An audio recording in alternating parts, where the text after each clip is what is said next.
lesen vor dem Gebet. Je chanterai, nous voulons lire, le psaume 101. Psalm 101. Le psaume 101, Voller Gnade und Recht will ich singen. verset 1, je chanterai la grâce et la justice. Je jouerai pour toi, ô Seigneur. Verset 2, je prendrai garde à la conduite sans faute. Quand viendras-tu à moi? Je marcherai dans la pureté du cœur au sein de ma maison. Verset 3. Je ne garderai pas mes yeux sur les choses honteuses. Je hais les actions des rebelles. Elles ne s'attacheront pas à moi. Verset 4. Le cœur faux restera loin de moi. Je ne connaîtrai pas le méchant. Verset 5. Celui qui calomnie son prochain en secret, je le réduirai au silence. Celui qui a des yeux hautains et un cœur orgueilleux, je ne le supporterai pas. Verset 6. J'aurai les yeux sur les fidèles du pays. Ils habiteront avec moi. Celui qui marche dans les voies de la piété me servira. Verset 7.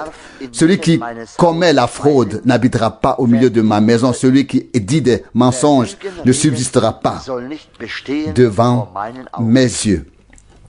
Verset 8. Chaque matin, je détruirai tous les méchants du pays et j'exterminerai de la ville du Seigneur tous ceux qui font le mal. Levons-nous pour prier. Dieu fidèle, nous te remercions du fond de nos cœurs, même pour cette heure de grâce. Et nous sommes de nouveau ici, uniquement pour louer ta grâce, pour chanter ton nom glorieux, pour t'offrir l'honneur et la reconnaissance. Seigneur, nous sommes ton peuple, le troupeau de ta main, tu nous as fait pour la gloire de ton nom. Et nous sommes de nouveau réunis ici ce soir pour être en communion avec toi, ô Seigneur. Fais-nous la grâce, Seigneur, de t'apporter l'honneur et la louange comme il se doit, de chanter la grâce et la justice et de jouer pour toi, notre Dieu, car tu marches au milieu des louanges de ton peuple.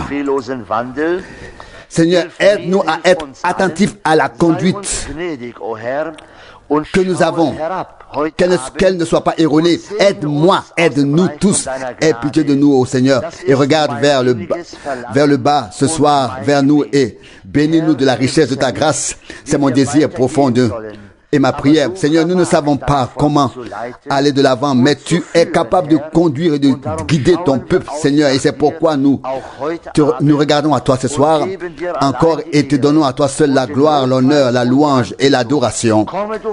Continue à faire valoir tes droits, à recevoir ce qui te revient de plein droit au milieu de nous ce soir aussi. Seigneur, tu as fait de grandes choses pour nous ces derniers jours. Tu nous as parlé avec puissance par ta sainte et précieuse parole. Et nous te remercions d'être en mesure de parler aujourd'hui par ton esprit.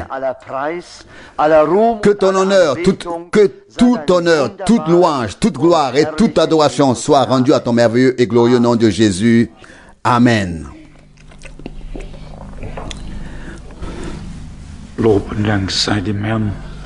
Loué et remercié soit le Seigneur. Vous ne devez pas avoir peur que je prêche. Mais nous sommes si reconnaissants de pouvoir nous réunir pour remercier le Seigneur de ce qu'il a fait pour nous. Je crois que quelqu'un a dit, celui qui croit, Dieu lui parle. Et celui qui obéit, Dieu agit par lui. Et lorsque nous entendons des paroles telles que celles qui nous ont été lues, nous nous demandons si nous ne faisons que croire. Et ensuite, entendre le Seigneur parler, ou si nous sommes prêts à obéir, à faire docilement dans l'obéissance ce qu'il a dit. Comme Pierre l'a exprimé autrefois dans Luc 5, verset 5, à ta parole. Il était obéissant. Il a cru, c'est pourquoi le Seigneur a parlé. Il obéissait. Il a obéi, c'est pourquoi il a jeté le filet. Les choses sont tout simplement liées et nous devons nous laisser dire cela. Nous devons prendre cela très au sérieux. Si nous croyons que nous sommes arrivés au dernier jour et que la fin doit être et sera semblable au commencement, alors nous devons maintenant nous orienter à la fin vers ce qui était au commencement. Car Jésus-Christ est le premier et le dernier. Pour être le même, il doit être avec les derniers ce qu'il était au commencement, avec les premiers, pour pouvoir être le même. Et cela, nous le croyons de tout notre cœur. Maintenant, l'obéissance doit s'y ajouter pour que Dieu puisse agir, pour que Dieu puisse agir. Nous pouvons parcourir toutes les Saintes Écritures. Dieu a parlé à Abraham et lui a fait la promesse. Il a cru. Mais ensuite, Dieu a exigé quelque chose d'Abraham. Et Abraham fit comme le Seigneur, dans le commandement, comme le Seigneur lui avait ordonné de faire. Il fut même prêt à sacrifier son fils unique. C'est-à-dire qu'il avait déjà Ismaël, mais le fils de la promesse. Il devait le sacrifier. Nous voyons ici que la foi et l'obéissance forment un beau couple. Cela va aussi très bien ensemble. Dieu a fait en sorte que, d'une part, nous lui fassions confiance et croyons ce qu'il a dit. Et c'est ainsi qu'il nous parle et que d'autre part, nous reconnaissions que Dieu doit utiliser, veut utiliser des hommes qui sont à sa disposition ici sur terre. Nous l'avons tous lu dans le psaume 101. Comme nous l'avons lu, je chanterai la grâce et la justice. Je jouerai pour toi, ô Seigneur. Verset 2, je prendrai garde à une conduite sans être coupable. Quand viendras-tu à moi? Telle est la question. Quand viendras-tu? Quand te manifesteras-tu? Quand nos yeux verront-ils ce que nos cœurs croient? Ensuite, nous avons entendu la parole. Vous serez mes témoins. Acte 1, verset 8.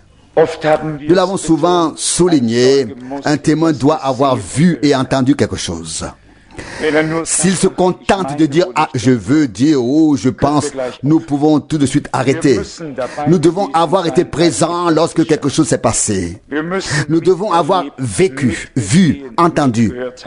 Et nous pouvons alors témoigner de ce que nous avons vu et de ce que nous avons entendu. C'est également ce que Jean a exprimé dans son épître. Ce que nos oreilles ont entendu, ce que nos yeux ont vu, ce que nos mains ont touché, de la parole de vie. C'est ce que nous vous annonçons. 1 Jean 1 verset 1, ce n'était pas, cela pourrait être ou peut-être, non, c'était une certitude sur toute la ligne. Ils ont vu le Seigneur, son ministère, ses souffrances, sa mort. Ils l'ont vu après la résurrection. Que voulait-il de plus? S'il n'avait pas cru, qui aurait pu croire encore?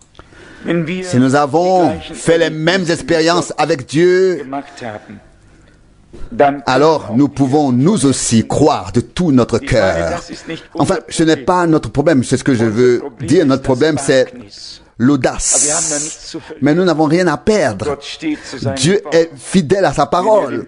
S'il dit à Pierre, viens à moi, et qu'il n'y a pas de pont, qu'il n'y a que de l'eau, alors il doit faire en sorte que Pierre puisse marcher sur l'eau. Parce que c'est lui qui lui a dit de venir à lui. Sinon, il n'a même pas besoin de lui dire, viens à moi. Alors il peut tout de suite lui dire, reste là où tu es. Mais parce que le Seigneur avait confiance que cet homme croirait et viendrait à lui sur la parole du Seigneur, il est simplement sorti de la barque et a marché sur l'eau. Nous devons tous apprendre la même chose. Nous avons également entendu cela. Le Seigneur a confirmé sa parole par des signes et des miracles puissants. Il n'a pas seulement fait la promesse, il l'a tenue. Et à l'époque, les disciples ont été surpris sans doute les 70, les 70, quand ils ont dit dans Luc 10, 17, Seigneur, en ton nom même les démons nous sont soumis. Mais le Seigneur avait dit auparavant dans Luc 10, 19, je vous ai donné le pouvoir sur toute la puissance de Satan. Vous marcherez sur des serpents et des scorpions et rien ne pourra vous faire le moindre mal. Rien ne pourra vous nuire. Les disciples ont cru ce que le Seigneur disait. Ils ont obéi. Ils ont fait ce qu'il disait.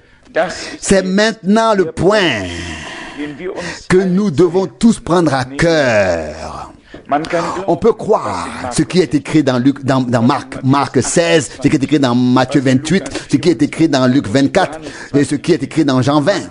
On peut croire à tout cela. Mais si on s'arrête à la foi, alors c'est une foi sans œuvre. Et alors, il est tellement...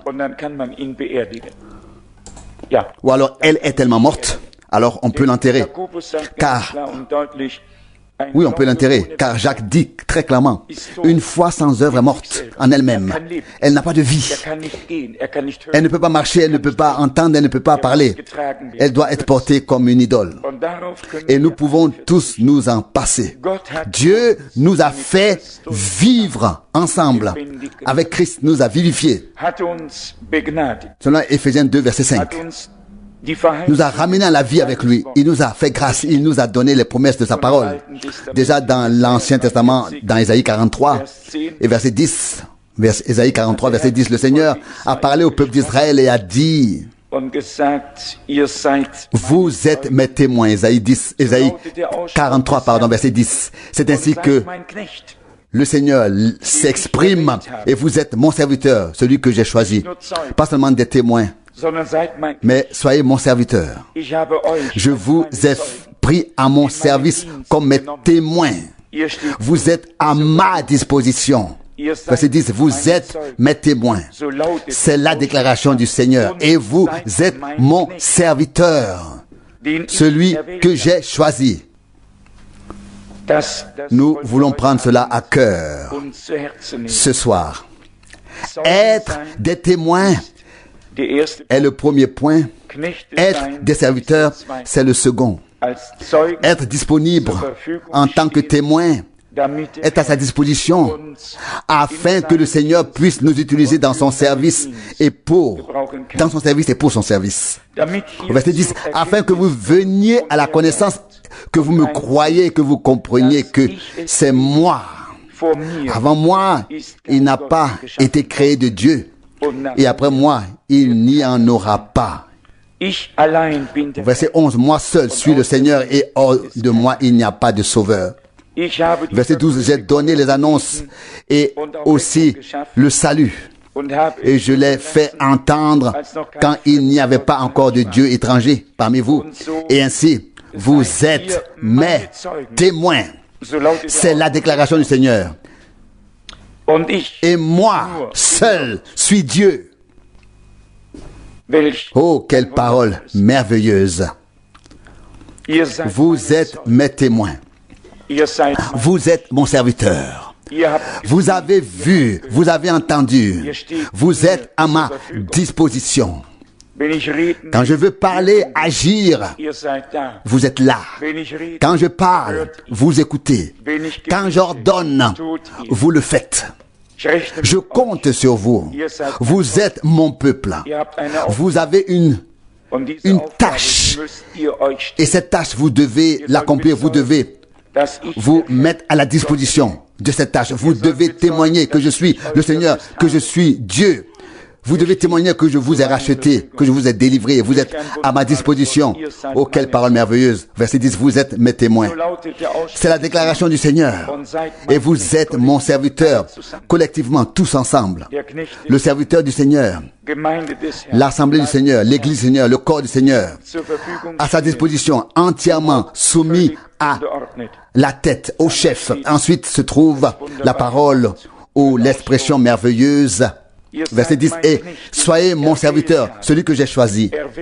L'élection est déjà là, ici, contenue. Si Dieu nous a choisis et pas seulement appelés, alors cette élection divine a un sens et un but. Et nous pouvons fixer l'appel. Nous pouvons, affermir notre appel et notre élection, affermir. Nous devons parvenir à la connaissance, croire et comprendre qu'il est Dieu et que nous sommes son peuple et qu'il est le Seigneur et qu'il est notre sauveur en dehors duquel il n'y en a pas d'autre. Et il dit ici, j'ai donné les annonces au verset 12, Ésaïe 43, et j'ai aussi accompli le salut. Il nous présente déjà la chose comme une œuvre accomplie, achevée. Ensuite, dans le Nouveau Testament, comme nous l'avons lu, vous serez mes témoins. Actes des Apôtres 1, verset 8.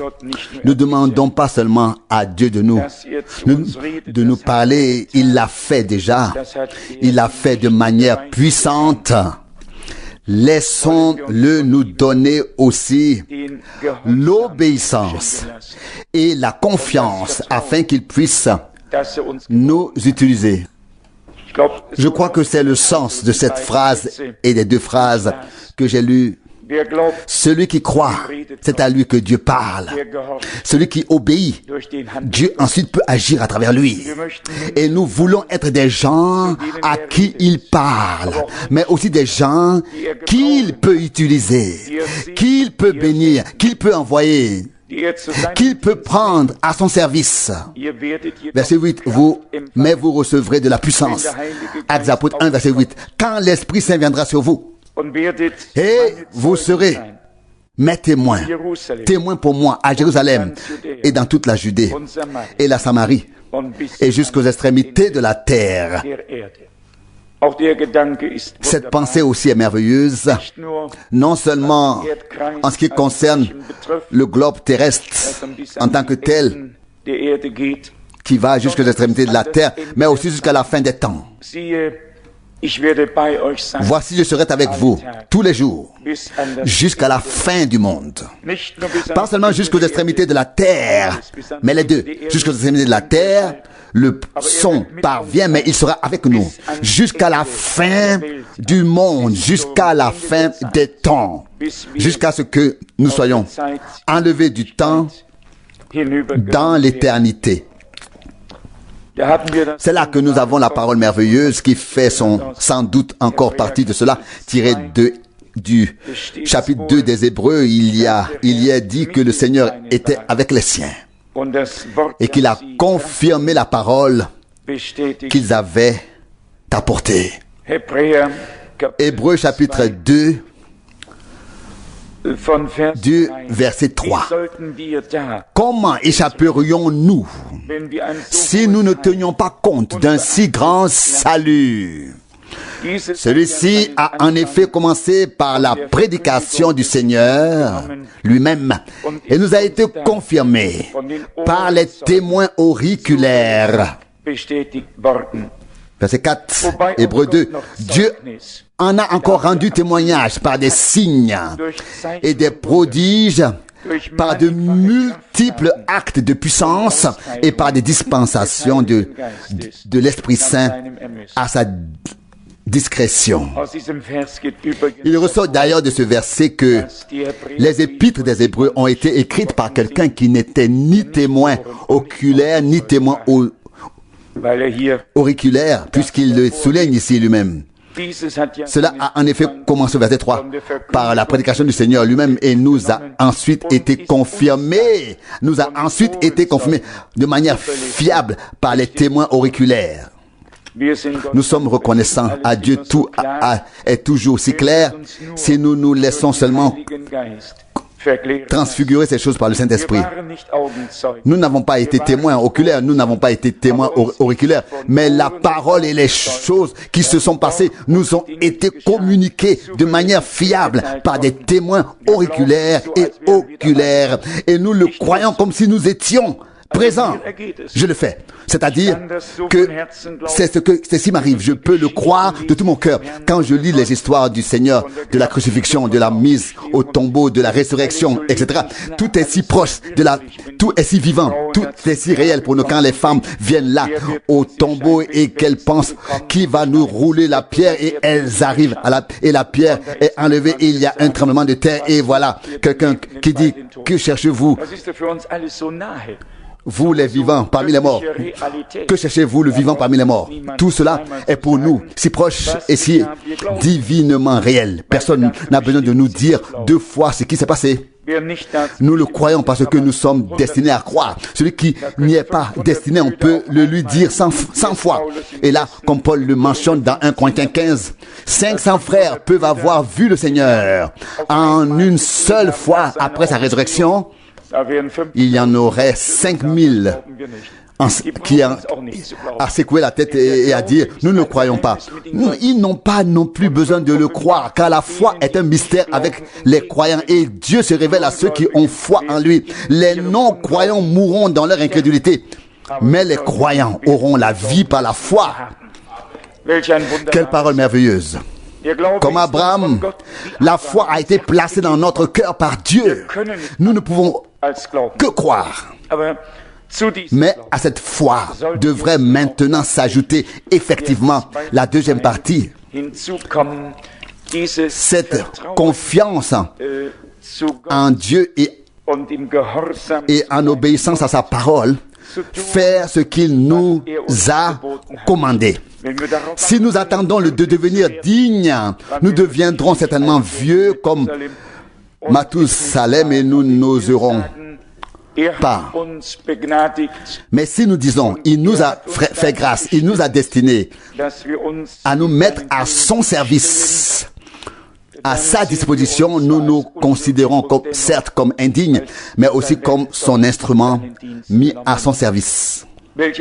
Quelle parole merveilleuse! Car c'est par le Seigneur qu'elle a commencé, puis elle a été confirmée de manière, donc la prédication, puis elle a été confirmée de manière fiable par les témoins auriculaires. Nous croyons tous ceux qui ont parlé ici, mais pas ce qu'a dit le diable ou les infidèles, ou Caïphe là-bas, et les amis là-bas. Non, ce qu'ils ont dit, cela ne nous intéresse pas. Mais ils devaient aussi dire des choses. Le diable doit aussi parfois dire des choses. Non, mais nous ne le croyons pas. Nous ne croyons pas cela. Mais ce que Dieu a dit, ce que ceux qui avaient quelque chose à dire ont dit, nous les croyons. Mais quand de faux témoins se présentent et disent, nous avons entendu, et il a blasphémé, et il a fait ceci, nous ne le croyons pas. Mais tout ce que Dieu a dit, nous le croyons de tout notre cœur. Précisément parce que nous sommes destinés à croire. À croire. Verset 3, Hébreux 2, et nous a ensuite été confirmé de manière fiable par les témoins auriculaires. Hébreux 2, verset 3. Et puis vient, bien sûr, le témoignage divin. Et puis, bien sûr, il y a le témoignage divin, et c'est ce dont nous avons absolument besoin. Verset 4. Dieu ayant encore rendu témoignage à cela par des signes et des miracles. D'une part, les hommes de Dieu, le peuple de Dieu, les enfants de Dieu, les messagers de Dieu, ils ont témoigné, ils ont entendu de leurs oreilles, ils ont vu de leurs yeux. Ils ont confirmé à ceux qui ne l'avaient pas vu ni entendu, ils l'ont affirmé.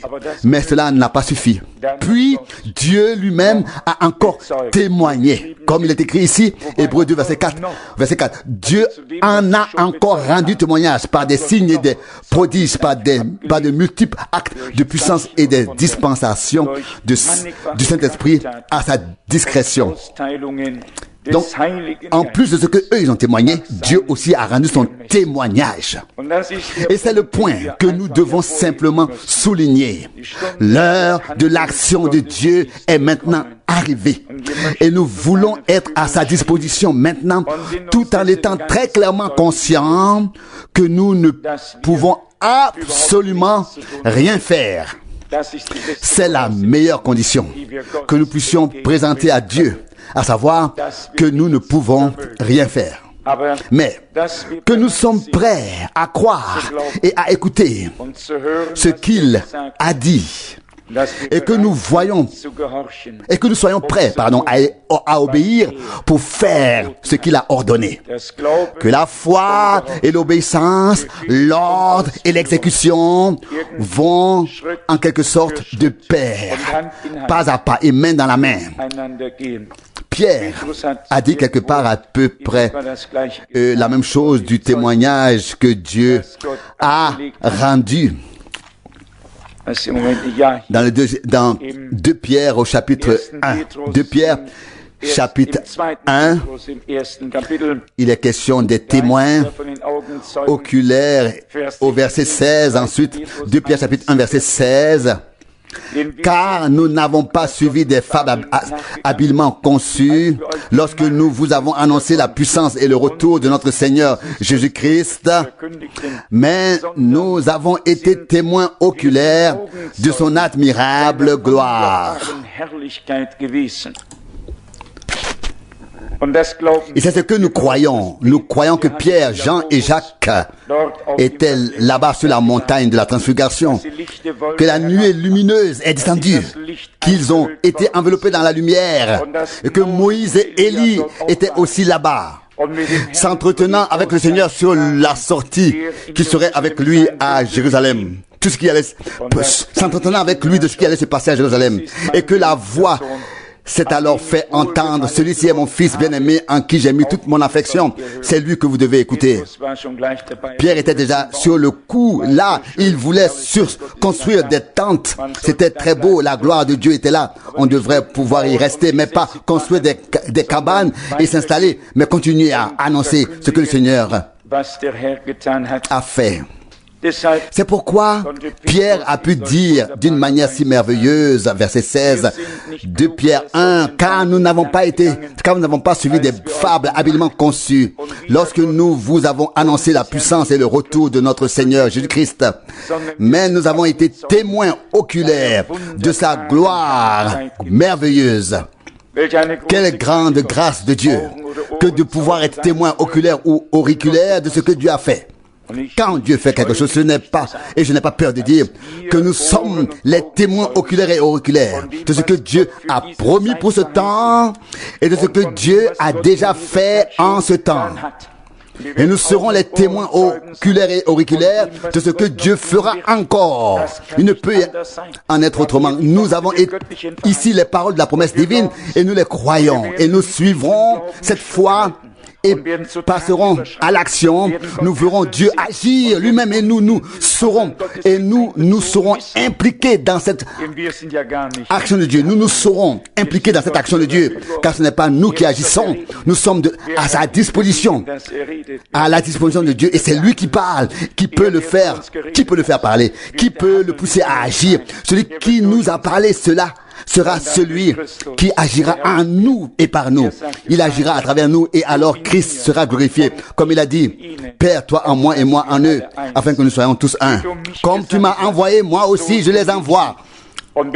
Celui qui accueille reçoit, celui que j'ai envoyé me reçoit. Et celui qui reçoit, et celui qui me reçoit celui qui m'a envoyé. Oh, quel lien!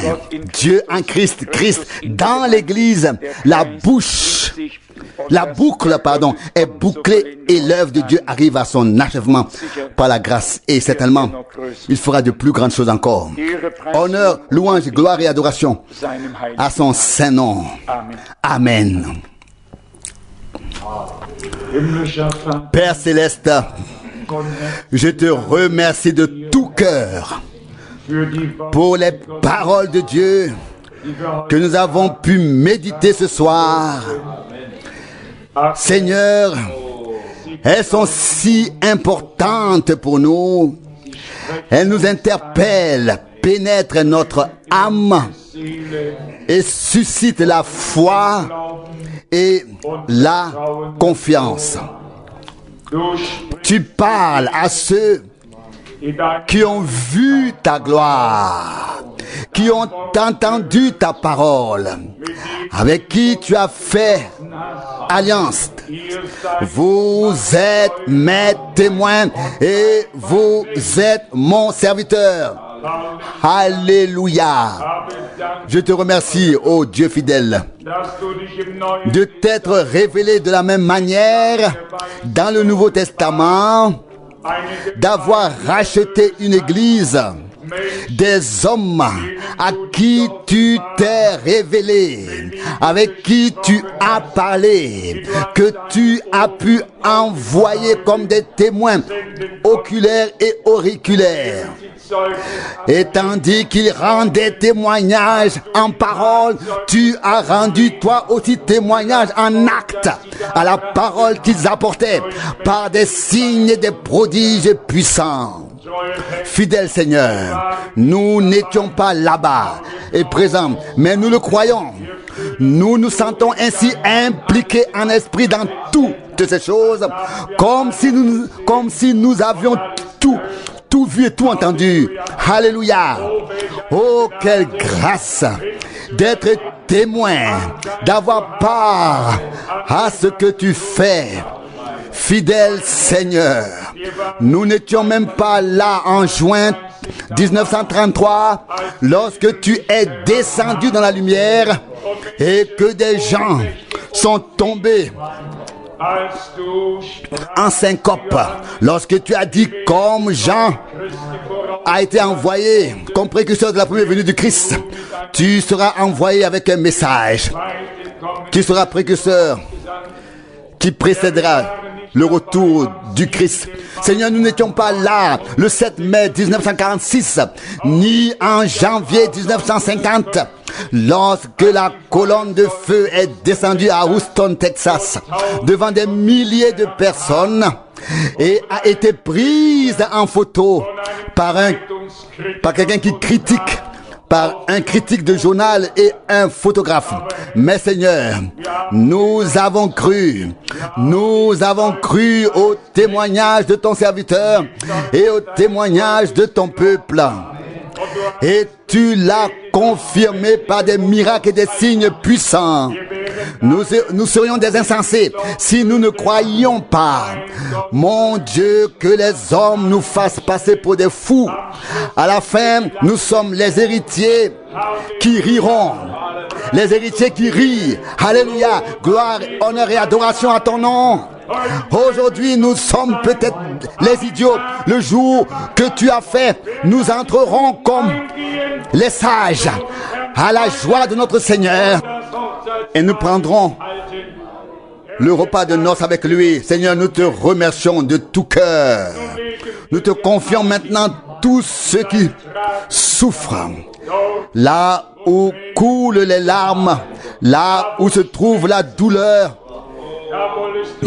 que tu puisses être proche et présent. Seigneur, nous te prions pour tous ceux qui souffrent, pour tous ceux qui se trouvent au milieu de nous, et où qu'ils soient. Sauveur, viens toi de manière visible, perceptible, audible, tangible parmi ton peuple, que l'obéissance de la foi nous permette d'aller de l'avant dans la foi et d'être à ta disposition. Je te remercie pour tous mes frères et toutes mes sœurs. Sauveur, bénis-nous ensemble de la richesse de ta gloire, de ta grâce. Au nom de Jésus, Amen.